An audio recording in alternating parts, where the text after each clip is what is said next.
58,000 American lives lost, billions of dollars poured into a distant land few Americans had even heard of.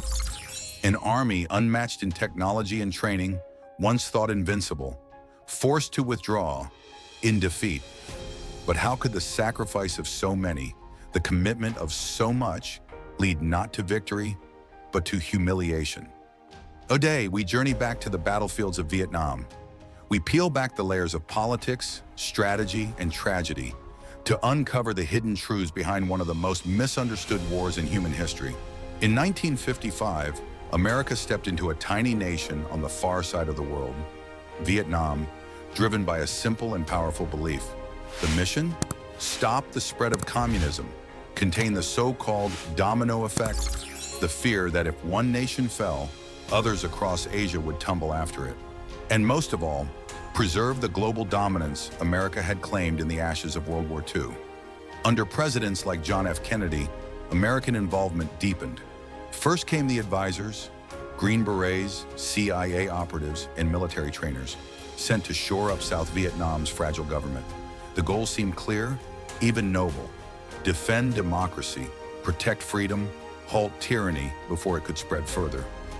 Vietnam, to the American imagination, seemed small, rural, and weak, a nation of farmers and fishermen incapable of resisting the modern might of the United States military. Generals in Washington believed it would be a quick, clinical operation, a brief intervention, much like Korea a few years earlier, where American firepower had pushed back communist forces with brute strength. But Vietnam was not Korea. There were no wide battlefields to dominate, no clear enemy army massed across a border. Instead, there were endless jungles, invisible enemies, booby traps hidden beneath the earth, a civilian population who could be friends by day and guerrilla fighters by night. The American military was trained for conventional wars, tanks, airstrikes, and open field engagements. But Vietnam offered no such battles. Instead, it offered a war of ideology, an enemy that couldn't simply be bombed into surrender.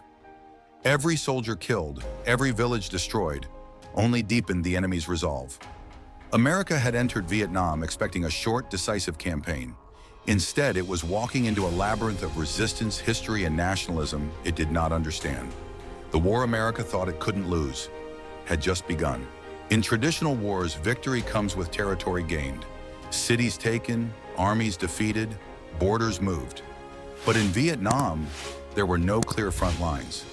The body count became the lifeblood of U.S. military reporting. Each dead Viet Cong fighter was logged, reported, and celebrated as proof that America was winning the war. The thinking was brutally simple: kill enough of them, and eventually they will run out of men. But the strategy hit a fatal miscalculation, one that would bleed America slowly for years. The North Vietnamese government and their southern allies, the Viet Cong, had deep reserves of manpower. Entire villages were willing to sacrifice their sons, and sometimes their daughters, for the cause of reunifying their country. While America measured progress in bodies, the Vietnamese measured progress in survival. Every fallen American soldier was a psychological blow, a reason to fight harder, not surrender. For every American life lost, the question back home grew louder: what are we dying for? Funerals across America multiplied. Mothers, fathers, wives, and children were left to mourn, not victories, but statistics. The body count rose into the thousands, then tens of thousands. Commanders sent glowing reports back to Washington of enemies killed, of progress made. But the reality on the ground told a different story. A slow, grinding war of attrition, one America could not win, and one Vietnam would not lose. Back home, thousands of miles away from the jungle, a war few Americans truly understood became impossible to ignore. Night after night, the war's brutality poured into living rooms across America via the one thing that brought families together: television.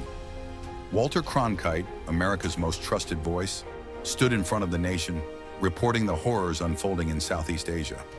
Graphic images flashed on television screens: body bags of young soldiers, the smoldering ruins of villages, and the gut-wrenching scenes of families broken by the loss of their sons. With each broadcast, public support began to erode. like sand slipping through fingers. The draft, intended to fill the military's ranks, only deepened the divide. Young men, many from poor working-class families or minority communities, were sent off to fight a war few understood or supported. The burden was often felt heaviest by those who could not afford college deferments, with families torn apart as their sons were shipped off to Vietnam. As the casualty list grew longer, the nation's patience grew shorter. Protests erupted across the country, marches in Washington, D.C., riots on college campuses, and voices growing louder, demanding an end to the violence. This was no longer just about the war in Vietnam. It was about what America was becoming and whether the ideals of freedom and democracy were worth fighting for or dying for. The streets of America boiled with anger. College students, young and idealistic, led the charge, clashing with police in cities like Chicago, Berkeley, and Washington, D.C. From the universities to the factories, from the rich to the poor, the war turned neighbor against neighbor and even tore families apart. In living rooms and on street corners, songs and poetry gave voice to the grief and anger of a nation in turmoil. Music became the soundtrack of resistance, rallying cries for the ones sent to fight, and a beacon of hope for those who wanted peace. "Bring our boys home," the chant echoed across the land, until it became the loudest cry of the decade. While the United States poured its vast resources and military might into a strategy of victory, North Vietnam had a different, simpler goal. Ho Chi Minh, the father of modern Vietnam, famously said, "You can kill 10 of our men for every one we kill of yours, but even at those odds, you will lose, and we will win." Vietnam's strategy wasn't about defeating the enemy in one decisive battle. It was about outlasting them. To the North Vietnamese, time itself was the greatest weapon. Every day that the war dragged on was a day that weakened the United States politically, socially, and morally. The North Vietnamese turned the war into a test of willpower. They didn't need to fight every battle. They simply needed to fight enough battles to tire the enemy. Guerrilla tactics, relentless ambushes, and a strategy of blending seamlessly with the jungle became their hallmark. The Vietnamese perfected the art of guerrilla warfare, becoming one with the jungle itself. Their network of tunnels stretched across Vietnam like veins, hidden, secure, and lethal. These tunnels weren't just places to hide. They were fortresses of survival, where the enemy could strike and vanish before America even had time to react.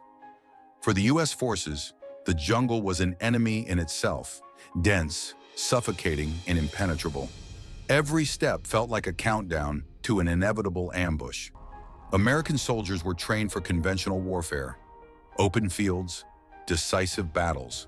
But in Vietnam, there were no battle lines, no clear front. And then there was the Ho Chi Minh Trail, the lifeline that ran through the jungles of Laos and Cambodia, a hidden artery supplying the Viet Cong with weapons, troops, and resources. The trail was an ever-moving target, nearly impossible to fully stop, despite years of American bombing attempts. The North Vietnamese were masters of survival. They knew how to vanish into the landscape, how to use the environment as both shield and weapon. To them, every loss was temporary. For every man who fell, another would rise, and the war would continue.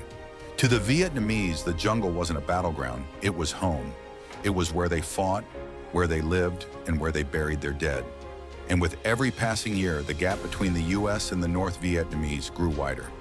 America, caught in the shifting tides of political change and public opinion, was running out of time and resolve. While the U.S. poured in more troops, the North Vietnamese simply kept moving forward, outlasting and surviving one ambush after another. In the end, the strategy of survival, of simply not losing, was enough to defeat the United States. Then in January 1968 came the Tet Offensive. In a massive, coordinated assault across South Vietnam, the Viet Cong struck American bases, embassies, and cities simultaneously. It was a bold, shocking move that caught the United States off guard. Militarily, the Tet Offensive was a failure for North Vietnam. They lost tens of thousands of fighters, and many of their cities were recaptured quickly. But psychologically, it was a crushing blow to American confidence. The images of the U.S. Embassy in Saigon being breached and fierce battles fought in the heart of the country shattered the perception that victory was within reach. If after so many deaths, so many years, the enemy could still launch such an attack at the heart of U.S. strongholds. Was victory even possible? The Tet Offensive was a psychological turning point. It led directly to the collapse of President Lyndon B. Johnson's war strategy. The American public, disillusioned and exhausted by the war, no longer believed it could be won, and that belief would change the course of the war forever. In 1969, President Richard Nixon introduced a new plan to end the war: Vietnamization. The idea was to gradually hand over the responsibility for the war to South Vietnamese forces. The strategy was meant to ensure that the South Vietnamese could defend themselves, even without U.S. boots on the ground. But the South Vietnamese army, despite receiving extensive training in U.S. weapons, struggled to stand on its own. Without the direct support of American forces, their ability to hold back the North was limited. Meanwhile, North Vietnam received steady support from China and the Soviet Union, ensuring that they could continue to fight and rebuild. By 1973, the United States signed the Paris Peace Accords and withdrew its remaining troops. But the damage had been done. Just 2 years later, in 1975, Saigon fell to the North Vietnamese forces. The war that had claimed so many lives ended not with victory for the South, but with the unification of Vietnam under communist rule. Just 2 years later, in 1975, Saigon fell to the North Vietnamese forces. The war that had claimed so many lives ended not with victory for the South, but with the unification of Vietnam under communist rule. 58,220 American soldiers lost, hundreds of thousands more wounded, physically and emotionally, forever scarred by the horrors of war. But in the end, Vietnam's victory wasn't just on the battlefield. It was in outlasting America's will to fight. Every casualty reported, every body bag televised, every protest in the streets, chipped away at the foundation of American resolve. In 1969, President Richard Nixon introduced a new plan to end the war: Vietnamization. The idea was to gradually hand over the responsibility for the war to South Vietnamese forces. The strategy was meant to ensure that the South Vietnamese could defend themselves, even without U.S. boots on the ground. But the South Vietnamese army, despite receiving extensive training in U.S. weapons, struggled to stand on its own. Without the direct support of American forces, their ability to hold back the North was limited. Meanwhile, North Vietnam received steady support from China and the Soviet Union, ensuring that they could continue to fight and rebuild. By 1973, the United States signed the Paris Peace Accords and withdrew its remaining troops. But the damage had been done. Just 2 years later, in 1975, Saigon fell to the North Vietnamese forces. The war that had claimed so many lives ended not with victory for the South, but with the unification of Vietnam under communist rule.